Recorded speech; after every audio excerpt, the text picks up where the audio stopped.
Hello and welcome to the Of Interest podcast. I'm Gareth Vaughan from interest.co.nz. Back in 2020, when the COVID-19 pandemic was sweeping the world, I did a series of interviews with people both here in New Zealand and overseas trying to make sense of what was going on and what it all meant. One of the themes that came up in those interviews, in a world where governments were suddenly spending a lot more money than they had in decades, was modern monetary theory, or MMT. With my curiosity piqued and wanting to understand what this MMT was all about, I read a book by US economist Stephanie Kelton and also did an interview with her friend and fellow MMT economist Stephen Hale in that interview series. Stephen was then a lecturer at the University of Adelaide School of Economics and is our guest for this podcast. Hi Stephen, and welcome to the Of Interest podcast. It's great to have you with us. Hi Gareth, thanks for asking me. Look, firstly, it'd be good to just tell listeners a little bit about yourself and what you're doing now, because you have changed your roles since I spoke to you back in 2020. Absolutely, yeah. I spent the first half of my adult life training bankers in London. And then after that, because I'm very old now, I spent about 20 years at the University of Adelaide, which was where I was when we chatted before.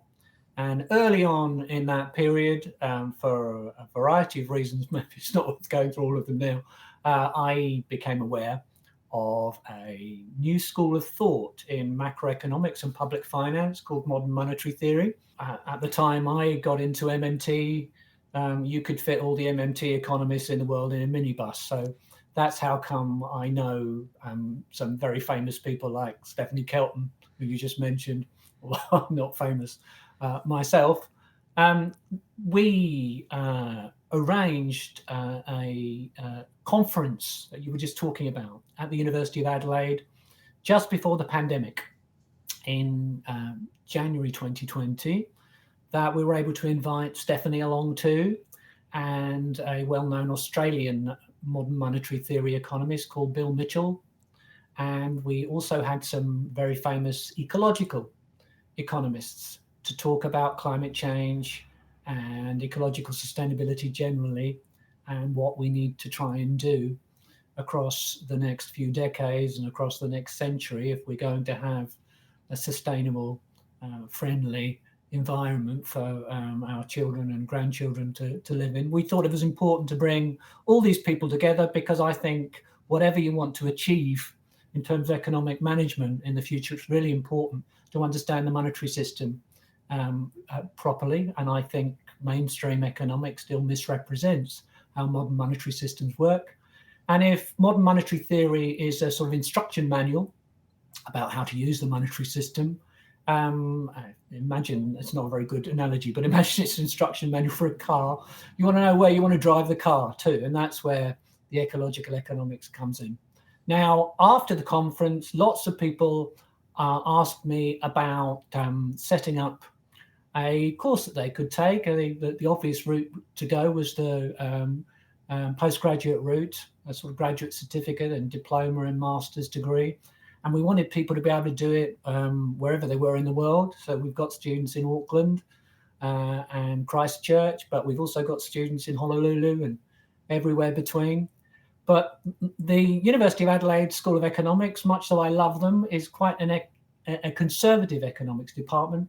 So it wasn't possible for me to do this kind of thing there for a variety of reasons.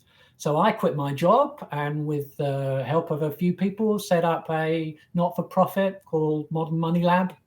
And we wrote some materials and we approached universities to see which university would be prepared to partner with us so that we could make this qualification available around the world. And the one that we ended up dealing with was Torrens University, and that's where I am now. Great. That's great to catch up on what you've been doing. So look, and you are coming to New Zealand to run a seminar soon, so we'll get onto that shortly. But I think it'd be good to start off with, if you can just explain what exactly MMT is and what its origins are.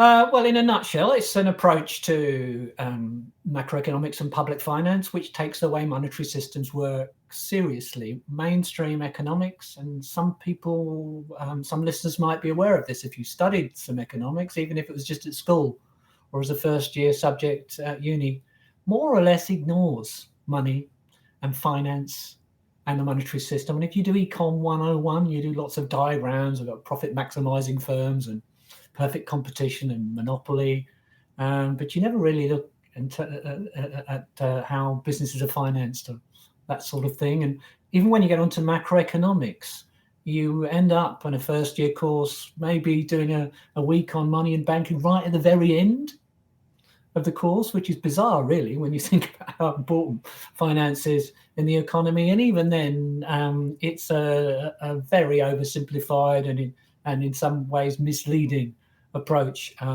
which is taken. Now, we think that the monetary system is central to the way that modern economies work. And so it's really important to base a discussion of macroeconomics and public finance on having a proper description of the monetary system. The most important thing that almost everybody misunderstands about the monetary system is the distinction between a currency issuer and a currency user. And you and I and businesses and not-for-profits and even governments that don't issue their own currencies are currency users. That means before we spend money, we have to go and get it. Before I spend dollars, I have to earn those dollars, or I could borrow those dollars and spend them. But if I do that, I'm going to have to repay the loan in the future. And if my income falls, or if I'm unfortunate in some way or another, I might get into financial distress. I might end up having to go bust. I might see my living standards fall.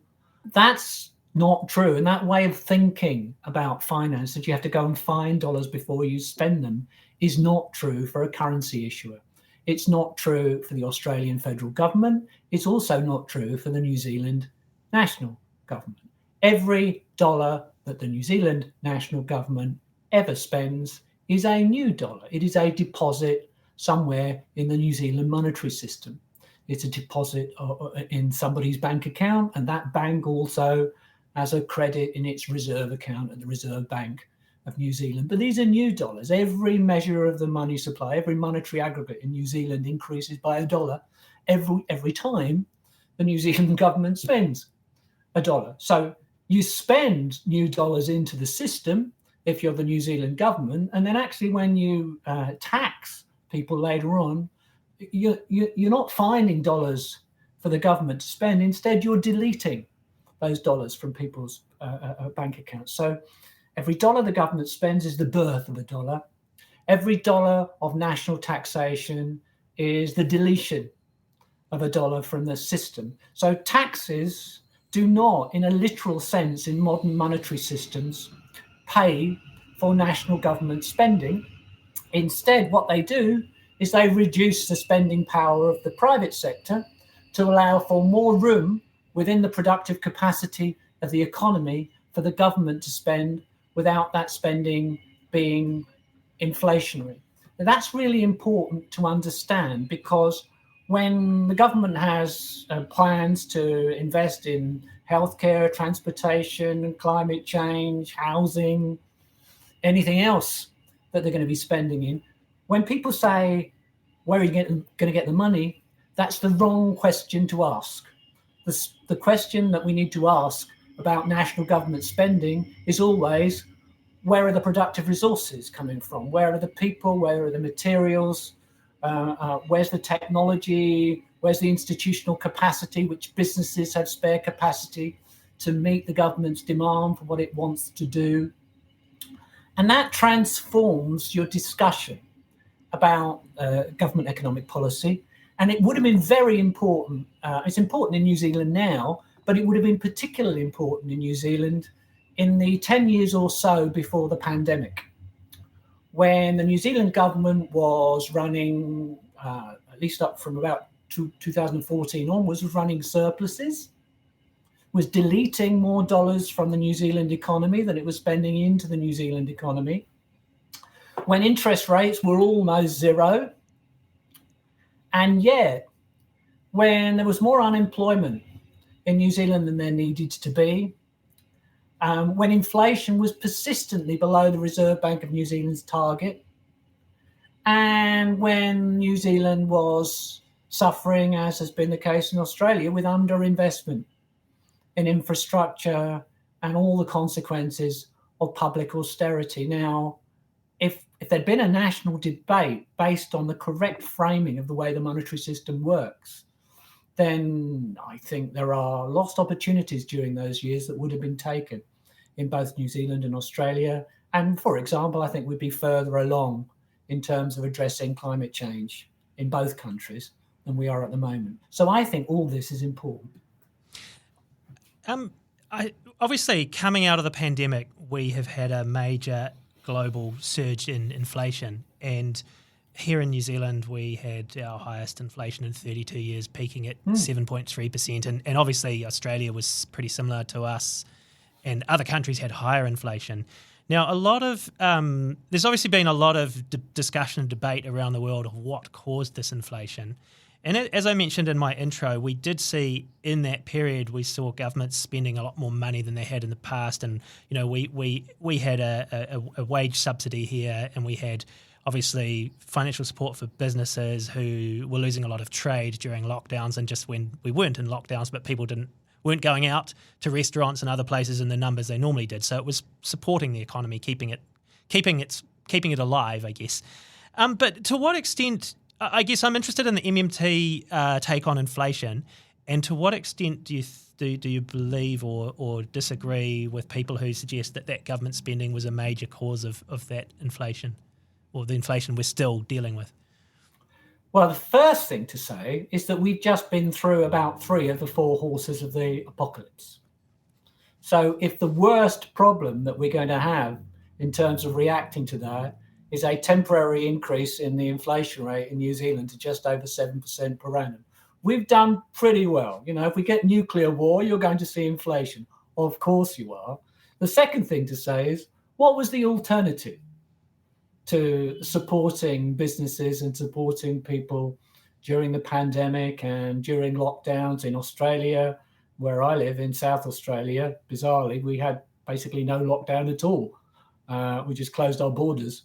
But in Victoria, they had the world's longest lockdown. What are we going to do under those circumstances? There really wasn't any choice but to do. It could be done in a different way, and you can argue that some of the government spending was not as effective or efficient as it might otherwise have been. But we're talking about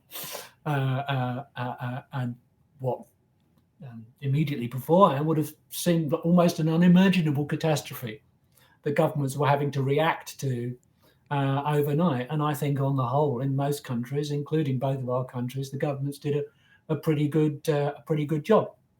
Did the spending contribute to inflation?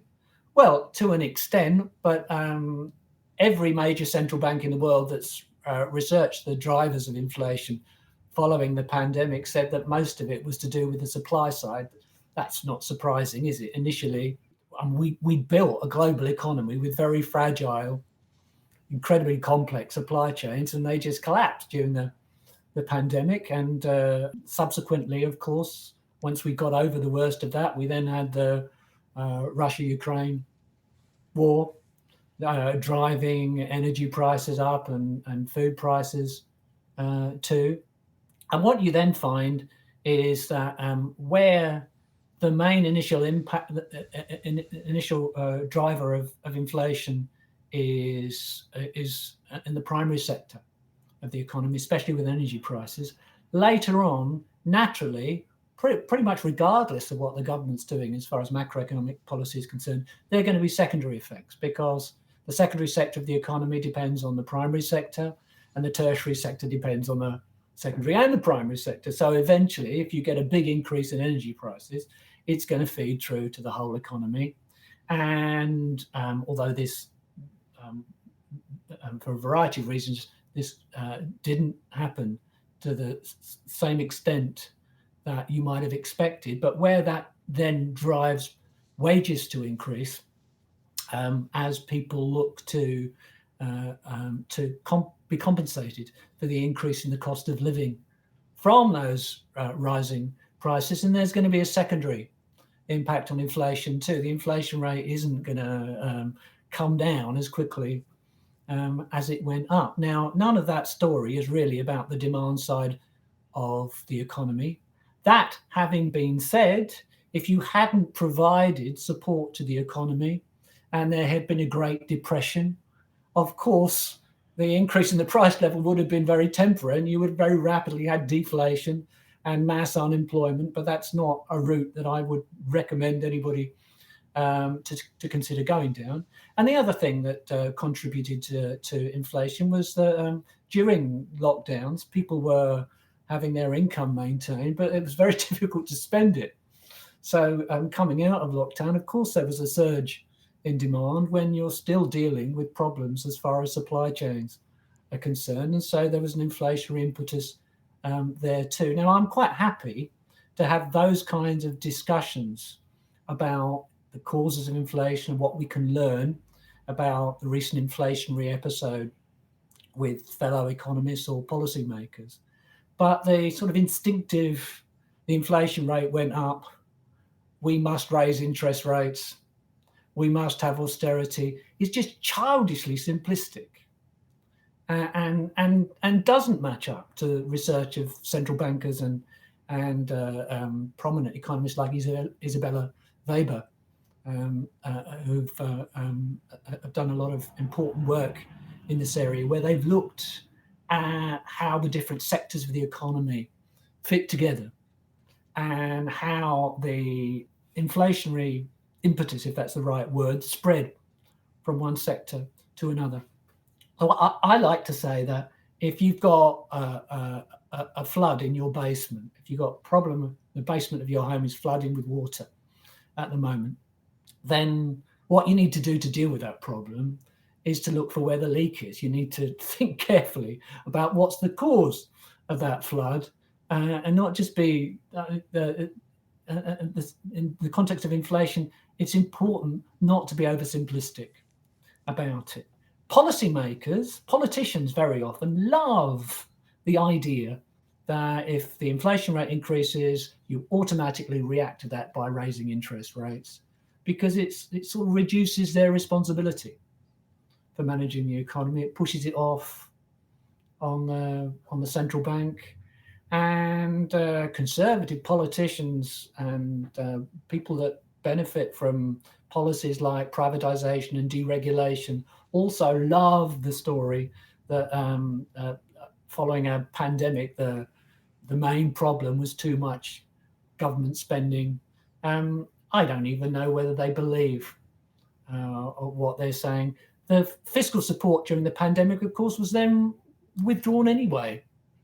So in countries like New Zealand, you've got the government budget deficit getting smaller and smaller, moving back towards surplus, even in an economy which is on the brink of a double-dip recession, as is the case with New Zealand. So the government, your government at the moment, would just love to start deleting dollars from the economy.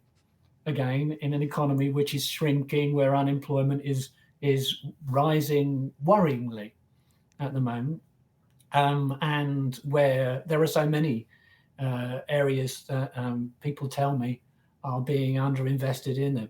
People are panicking about the fact that healthcare is taking a little bit more than 10% of GDP in New Zealand now. It should do in an aging population, in a high-income country. That's not a particularly high proportion. It's miles less than what the Americans spend on healthcare. I just would like to refocus the way we think about government policy, and underlying all this is some truths about the monetary system, which, as I said before, most people are unaware of and very rarely get even referenced. And there's just one more that I'd like to add, which is that for currency issuing governments like New Zealand, the normal situation for the government budget should be to be in deficit. And the reason for that being that if the government is not in deficit, and if you don't have a big trade surplus, then the private sector will be in deficit. And either you're going to see private sector debt increasing over time, as happened in New Zealand in the 1990s at a very rapid rate, or the economy is going to dip into recession, in which case the government won't be able to maintain its surplus anyway. High-income countries every year, pretty much forever, historically, on average, have had governments that have run budget deficits. New Zealand is an exception to the general rule, in that the New Zealand government, both sides of politics, has had this irrational addiction to trying to run budget surpluses. A consequence of that is that you have a national infrastructure, a little bit like we do here, that's falling apart, that's underinvested. None of this was necessary, and some of it is the result of a policy debate which I think is ill-informed in terms of how monetary systems work. One other thing I was really keen to ask you about, and it's also something we saw through the early to mid-COVID period, shall we say, 2020, 2021. So here in New Zealand, we saw the Reserve Bank embark on quantitative easing for the first time. So for any listeners who don't remember or understand that was the Reserve Bank, which it made much of the fact that it was using new money and bought $53 billion worth of bonds from banks on the secondary market, saying the aim was to lower borrowing costs to households and businesses by injecting money into the economy through the purchase of these government bonds. They're now, of course, selling them back to Treasury's government debt manager, the New Zealand Debt Management, to the tune of about $5 billion worth per year. I'm interested in the MMT take on quantitative easing or QE. Oh, that's well, we'll do about that. That can become quite a long answer. But yeah, let's make it a short answer. Yeah. Quantitative easing, the sort of classical quantitative easing, which is where the central bank buys government bonds, treasury bonds on the second-hand market from the private sector, generally from private banks, is something which is not new internationally, which has been around as far as Japan is concerned since the 1990s, as far as the US is concerned for most of the period since 2008. And prior to the pandemic, it had also been done on a very large scale in the UK and the Eurozone. Countries like Australia and New Zealand that had not used quantitative easing prior to the pandemic were almost the exception to the general rule as far as high income countries are concerned, I guess because we were not as adversely affected by the global financial crisis of 2008 as those other countries. Now, in all those other countries where quantitative easing was used to a very large extent over many years prior to the pandemic, it caused a significant increase in inflation, or it caused an uncontroversial, so that everybody accepts it, significant increase in total spending in the economy on precisely no occasions. And there's a good reason for this, which is that quantitative easing is not really the creation of new money. It's certainly not giving money away. It's an asset swap. And it's actually an asset swap of two very similar assets these days, because after all, central banks pay interest on the reserves that private banks hold at central banks. And those central banks are part of the broadly defined government sector. So those reserves are an interest-bearing financial liability of the government, really. And when central banks buy treasury bonds from private banks, what are they buying? Well, those treasury bonds, what are they? Interest-bearing liabilities of the government sector. So when you practice quantitative easing, you're really swapping apples for very similar apples. You are not adding to the net financial assets of the private sector. What you are doing is putting a little bit of downward pressure on long-term interest rates. So that might have some impact on the economy, because when the central bank buys treasury bonds, it puts a little bit of upward pressure, although even this is not uncontroversial, this statement, but a little bit of upward pressure on treasury bond prices. And as anybody out there that knows about the relationship between yields and prices on the bond market, higher treasury bond prices means lower interest rates, lower yields on treasury bonds, and that means lower long-term interest rates in the economy. That then might have a portfolio impact on investment decisions. It might even push the stock market up a little bit. Sometimes lower long-term interest rates might encourage more capital investment, although there isn't really that much evidence of that in practice. So I'm not saying that it can't have some impact on the economy. I am saying it's not really a good way of describing it to say that it's printing money, because it looks as though it's dropping dollar notes from helicopters when you talk about money printing or something like that. You're not giving anything away. You're swapping one asset for another, really rather similar asset. Now, the central bankers didn't really tell us the truth about quantitative easing during the pandemic. And I think in part that's because they perhaps didn't fully understand the truth, because their actions were really forced on them. I can best explain this briefly in the Australian context, which I think is very similar to the New Zealand context, but I'm not absolutely certain. We're in March 2020. The pandemic is striking. There's going to be a lockdown. The government announces that it's prepared to engage in a vast amount of deficit spending in order to support the economy. In Australia, we had a government that for years had been telling us that if they didn't run surpluses soon, they wouldn't have the money to be able to respond to a crisis. It turns out they did have the money to respond to a crisis. But it is true that in March 2020, there was virtually nothing in the Australian Commonwealth Government's bank account at the Reserve Bank of Australia. So you couldn't just take what we call the official public account and spend out of that. There wasn't anything in it.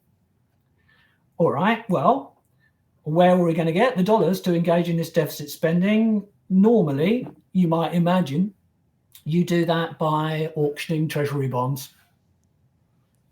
The trouble is, when treasury bonds are auctioned, you can only buy them, whether it's the banks that buy them or whether it's the bank's clients that buy them, by paying for them using funds in private banks' reserve accounts at the Reserve Bank.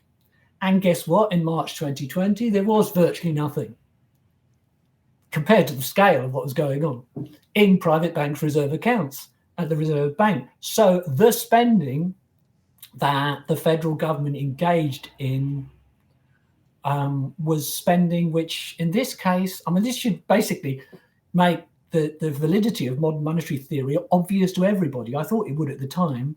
It's obviously new dollars being spent into the system because they literally didn't exist on the spreadsheet, which is the Australian monetary system before. The way it worked is, rather than, as you might imagine, would have made sense for the RBA just to type some dollars into the official public account and the government to spend those dollars, and then have the RBA hold as an asset just to make its balance sheet work, some non-marketable treasury bonds or something like that. The RBA used middlemen, and those middlemen were our big banks, ANZ, Commonwealth Bank of Australia, the National Australia Bank, Westpac. So Westpac, basically, the RBA bought treasury bonds secondhand. We call that quantitative easing. That put dollars into private bank reserve accounts. What then could happen is the Australian Office of Financial Management could auction treasury bonds. Those private banks have got the dollars in their reserve accounts, and those dollars then end up in the official public account of the RBA. And then Josh Frydenberg, who was the Treasurer of Australia, spends those dollars back into the private bank reserve accounts again. That's your deficit spending during the pandemic. So in this case, although the then governor of our Reserve Bank said, no, we're not funding, we're not printing money for the government to spend, of course, a process was happening, as always happens, to allow legally authorised spending by the federal government to take place. And it happened to involve what you could describe as quantitative easing, because the way they chose to organise it involved the Reserve Bank buying bonds on the secondary market. And it has other implications too. When you flood banks with reserves, as happened, then the way we used to talk about the official rate, the cash rate being set, where banks were kept a little bit short of reserves by the RBA, and I guess it was the same in New Zealand, with the central bank putting a little bit of liquidity into the banking system just for a few days at a time to control the official interest rate. That changed because the overnight interbank market for lending disappeared because all the banks had excess reserves. So the official interest rate then, or the effective interest rate then, became the interest rate that the central bank paid on bank reserve balances. And that's still pretty much the case now, because most of that excess liquidity in Australia has not been withdrawn yet. What's happening in New Zealand is that they are attempting to shift the system back in the direction that it existed before by withdrawing that liquidity. But that's how the system worked. Did the quantitative easing cause inflation? No, but the quantitative easing allowed for federal government deficit spending, which would have just been impossible otherwise, unless you'd organised it in a different way. But I've just explained how everything sat together. Now, the deficit spending by the federal government, that did add to the net financial assets of the private sector. That did put, crudely, dollars into people's bank accounts. Those dollars then were available to spend. And yes, of course, to an extent, that contributes to inflation that would otherwise not have existed. But it wasn't the quantitative easing itself that did it. That was just part of, although we think of QE as monetary policy, and we think there's a distinction between central bank monetary policy and government fiscal policy, of course it's not really. They have to coordinate. And that was how it worked.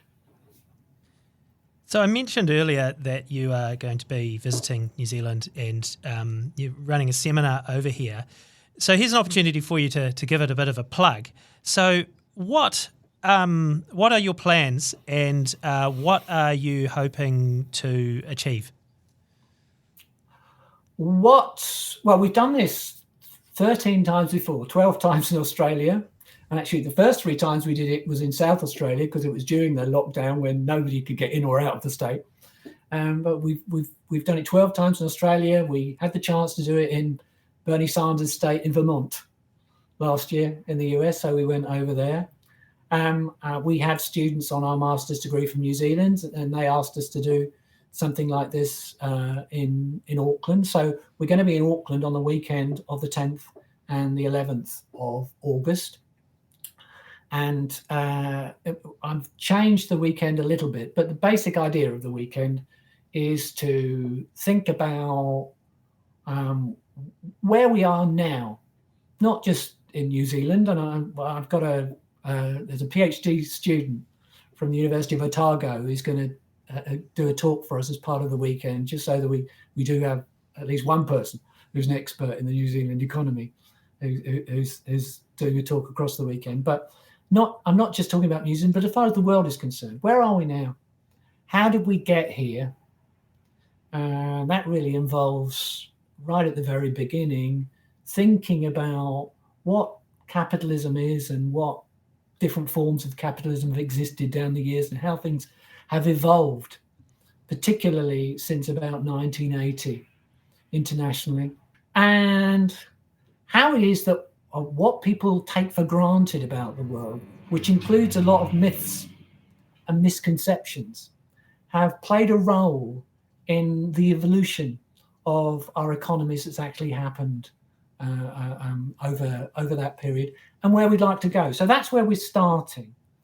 We'll then have an introduction to MMT, but after that it's going to be a bit different the first day of the weekend to what I've done before, because we now have what has recently been the #1 streaming documentary in the US, a movie about modern monetary theory and its significance and where it came from and the major economists involved in putting it together and the extent to which, for example, it's influenced some of the policies of the Biden administration, called Finding the Money.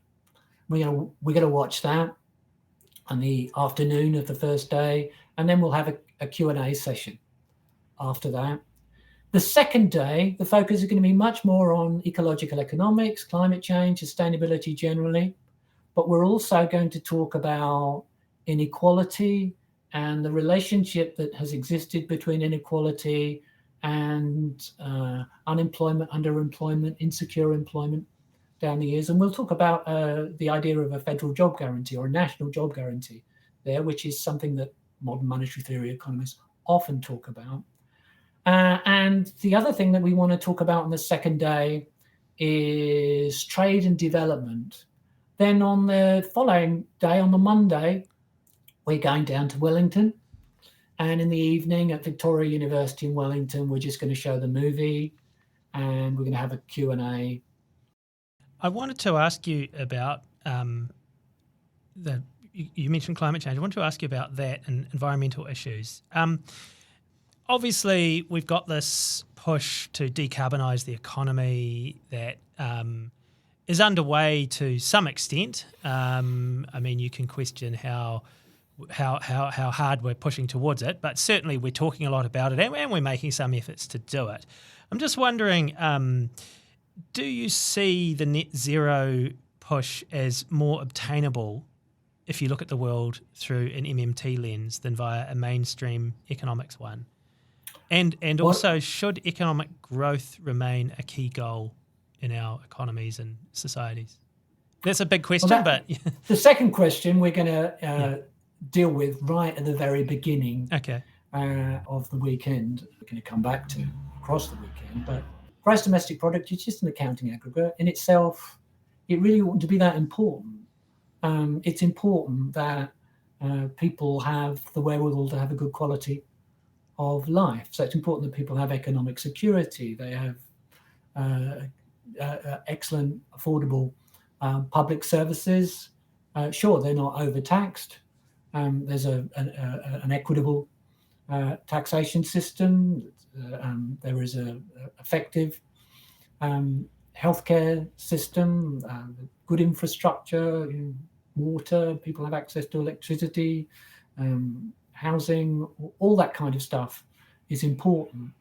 Now, there is an argument that beyond a certain level of GDP per capita, which both Australia and New Zealand are above, all of those things are deliverable or would be deliverable if we had a lower level of inequality than what we have at the moment. You can even look, and I'll show people, at data to do with different measures of well-being in different countries around the world. And you can see that a bigger economy is very, very important for the majority of countries that have an income per head lower than that of about Estonia. But for countries with an income per head of above Estonia or Spain, and that includes New Zealand, then actually as the economy grows, well, just as for many of us, if our income goes up, we might feel better as a result of that for a few months, but we sort of adjust, and a year later we're no happier than we were before. That is something that we will explore. I'm not going to tell people what to think about it, but we will explore it. Now, in terms of sustainability, we'll have a look at the 9 planetary boundaries Earth system scientists identified about 15 years ago. And we'll see that as a planet, we're outside 6 of them. And I don't know whether I'll look at individual countries, but this is true of both New Zealand and Australia. I should say, if you take out land use change data from statistics in Australia and New Zealand, we haven't cut our emissions at all yet. When they talk about being in line to meet the target for the reduction in emissions from 2005, at least as far as Australia is concerned, that's all to do with land use change. It's not to do with there's great promise, and renewable. New Zealand does very well as far as renewable electricity is concerned. In Australia, renewables are, particularly in the state I'm in, are developing very, very quickly and accelerating. But we don't yet see it really in the data. And sometimes people get confused and forget that our final energy consumption is not the same thing as electricity generation anyway. And we're still driving all these petrol-driven cars, just as an example. Now, whatever you want to achieve, you're going to be in a better position to do it if you understand your monetary system. So whether you think climate change is important or not, and it is vitally important, of course it is. We just had the hottest day in the last 100,000 years globally, and things are only going in one direction at the moment. And it is possible in the next year or two that global emissions will peak, but we need them to be falling by 85% over the next couple of decades, and under current policies, even bodies like the IPCC will tell you that that's just not remotely going to happen. We do need to be more ambitious globally about how we deal with all these things within countries and also internationally too, in terms of funding renewable energy across the global south. And issues like climate and colonial reparations are going to come in. They are going to be an issue in the next 10 years. Well, they are already, but they're going to be a growing issue. Now, if we're going to deal with the challenges that we're going to be faced with over the next century, we're going to build a sustainable economy with social justice, where people have the opportunity to live a good quality of life, then we're going to have to understand how to use the monetary system to build the infrastructure of what I think will be a post-growth economy. Maybe we're getting towards the end now, but I'll just fling a bit of simple arithmetic at you. 3% growth in general is not seen as a high economic growth rate. But if the economy was to grow by 3% per annum across the next century, we would have an economy 19 times as big as it is now. It's 250 years since Adam Smith wrote The Wealth of Nations. If we were to look 250 years ahead and we had 3% growth in the global economy per annum for 250 years, the world economy would be over 1,000 times as big as it is at the moment. Now that, obviously, to my mind, is not going to happen. What that means is that at some point, when people say the only thing that grows forever is a cancer, of course it doesn't, because it destroys its host. If the global economy is not going to destroy the environment in which we live, if we're going to react to the fact we've lost 70% of mammalian wildlife during my lifetime, that's simply not sustainable. That's not going to go on. We can't go on like that without there being major consequences for us. Then at some stage, some people use the term degrowth. We do need to degrow our impact on the environment. That doesn't necessarily mean we need smaller economies, but it does mean we need to shift our emphasis away from the statistic of gross domestic product, as the Ardern government was beginning to start talking about doing. I don't think they got very far with it, but they at least started to talk along these lines and think about what really matters. 150 years ago, well, even 100 years ago, actually, there was no such thing as gross domestic product. There'd only been a few cases where countries had ever tried to measure the size of their economy prior to the First World War. And to you or me, what GDP is really doesn't matter. That's not what matters. Is that we have a secure job, we have a reasonable standard of living, we can offer our children a good quality of life. Technological change in the future should improve people's quality of life by meaning that the quality of what we consume gets better, public services get better, our housing gets better. We have not a longer working life, or at least not a compulsory one. People ought to be able to, you can't have it both ways. If technology is going to eliminate all these jobs, then surely there ought to be a future where the retirement age goes down. not up. And where instead of working, Keynes in 1930 wrote in an essay that by now our living standards would be between 4 and 8 times as high as they had been in 1930 globally, and that's true, he got that right. But he also wrote that by now people ought to be working 15 hours a week. Now, why aren't we doing that? I mean, does it really make people happy, being super stressed out so they can go on a second holiday this year instead of one, or buy more stuff that actually we don't really need and the companies have to spend a fortune advertising to persuade us to buy in the first place? I think there is going to be forced on us in the decades to come a cultural shift. And I think part of that cultural shift will be away from this obsession with GDP and economic growth, and more of a discussion about sufficiency. How much is enough? It's very difficult to imagine a different world where people's attitudes towards these things have changed. And of course, there'll be implications for investment and the stock market, how economies are organized. But to get to the point where we can do that, we need to offer people economic security. We need excellent, affordable, you might say universal public services. We need to get rid of the threat of poverty and homelessness that is related to involuntary unemployment or underemployment or issues like that. And to achieve all of these things, I think we need to rethink the role of the government in the economy, like economists like Mariana Mazzucato are talking about. We need to rethink our emphasis on gross domestic product, like the donut economics economist Kate Raworth often talks about. And we also need to rethink how the monetary system works, like Stephanie Kelton talks about, and the movie Finding the Money is all about. Stephen, I think we'll end it there. We could certainly go on talking about these big, important issues, but we'll leave it there. That is Stephen Hale, who is an MMT economist who runs the Modern Money Lab through Torrens University.